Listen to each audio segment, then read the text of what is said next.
Alors, comment est-ce qu'une ville, en l'occurrence une ville de la petite couronne parisienne, peut se développer tout en préservant son identité populaire? C'est toute la question. On va décortiquer ensemble le programme politique de Gennevilliers, qui propose justement une vision assez à contre-courant de ce qu'on voit d'habitude. Au cœur du projet, on trouve cette phrase du maire, Patrice Leclerc. L'ambition, elle a l'air simple, améliorer le cadre de vie. Mais attention, le détail qui change tout, c'est pour le bénéfice de toutes et tous. En gros, l'idée, c'est de le faire pour les gens qui sont déjà là. Et ça, c'est une promesse vraiment forte qui va être le fil rouge de tout le programme. Bon, cette vision, elle s'inscrit dans un contexte qui est quand même assez tendu. Le programme le dit lui-même, il y a des défis, et pas des moindres, des soucis de budget, la montée de l'extrême droite, et puis surtout la fameuse pression de la gentrification. Vous savez, ce phénomène où de nouvelles populations plus riches arrivent, les prix flambent et ça transforme complètement les villes autour. Donc tout ce projet, il se construit un peu comme un acte de résistance face à ça. Alors pour décortiquer cette approche, voilà le plan. On va d'abord jeter un œil aux chiffres qu'ils avancent pour soutenir leur bilan. Ensuite, on regardera les propositions concrètes pour la vie de tous les jours, l'écologie, et pour finir, la façon dont ils comptent gouverner. Allez, on rentre dans le dur. Ce qui est intéressant, c'est que le programme ne se limite pas à des promesses en l'air. Non, il met des chiffres sur la table, justement pour essayer de prouver que son modèle est différent et qu'il donne des résultats concrets. Et on commence avec un exemple très concret qui va parler à pas mal de monde, le coût de la vie. Le programme insiste beaucoup sur l'accès aux services publics. Et pour illustrer ça, il prend l'exemple de la cantine scolaire, et on sait que c'est un poste de dépense qui pèse vraiment lourd pour beaucoup de familles. Et là, quand on regarde les chiffres, c'est assez frappant. Si on compare le prix d'un repas à la cantine, on voit que Gennevilliers est bien en dessous de ses voisines comme la Garenne-Colombes ou Asner. L'idée derrière, elle est limpide, rendre la vie de tous les jours plus abordable.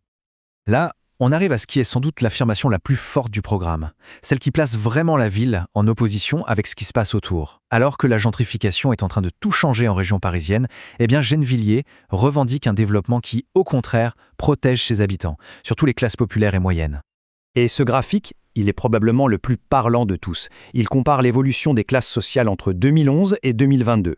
D'un côté, on a Gennevilliers, où on voit que toutes les catégories sociales augmentent, et de l'autre, pour comparer, on a Levallois, où le nombre d'ouvriers et d'employés s'effondre pendant que celui des cadres explose. C'est vraiment la preuve par les chiffres d'un modèle qui ne suit pas la même tendance que les autres. Ok, alors ça, c'est pour le bilan. Mais du coup, comment est-ce que le programme compte s'appuyer là-dessus pour la suite ? Voyons un peu les propositions concrètes pour améliorer la vie des gens. Et la première pierre de tout ça, c'est la jeunesse. Le programme est très clair là-dessus. L'éducation et le bien-être des enfants, c'est la priorité absolue. L'idée, c'est qu'une communauté solide, ça se construit d'abord en prenant soin des plus jeunes. Et quand on regarde les engagements, ça touche vraiment à tout. Il y a des mesures pour protéger les plus fragiles, par exemple avec un délégué aux droits de l'enfant ou la création d'une résidence pour les femmes victimes de violences. Il y a aussi des choses pour le cadre de vie, comme la lutte contre les dépôts sauvages, ou pour l'économie locale avec un système de boutiques éphémères. En fait, le fil rouge, c'est vraiment d'agir sur tous les aspects du quotidien. Un autre volet très important du programme, c'est l'écologie. Mais attention, ici, on ne la présente pas comme un truc technique un peu réservé à une élite. Non, l'idée, c'est de parler d'une écologie populaire, c'est-à-dire une écologie qui profite à tout le monde et qui améliore concrètement la vie dans les quartiers. Et cette approche, elle est assez maligne parce qu'elle combine deux échelles. D'un côté, on a des grands projets pour mettre plus de verre en ville, et de l'autre, des initiatives beaucoup plus locales, citoyennes comme les jardins partagés. L'idée, c'est de connecter le grand et le petit pour que ça ait un maximum d'impact. Alors concrètement, ça se traduit par quoi ? Eh bien par des objectifs chiffrés. 1000 arbres à planter pendant le mandat, de nouveaux jardins partagés, et même un plan pour préparer la ville à des canicules à 50 degrés. Et on retrouve toujours ce lien avec le social, par exemple avec plus de bio et de local dans les cantines, ou le projet de ferme urbaine. C'est vraiment l'écologie au service de tout le monde.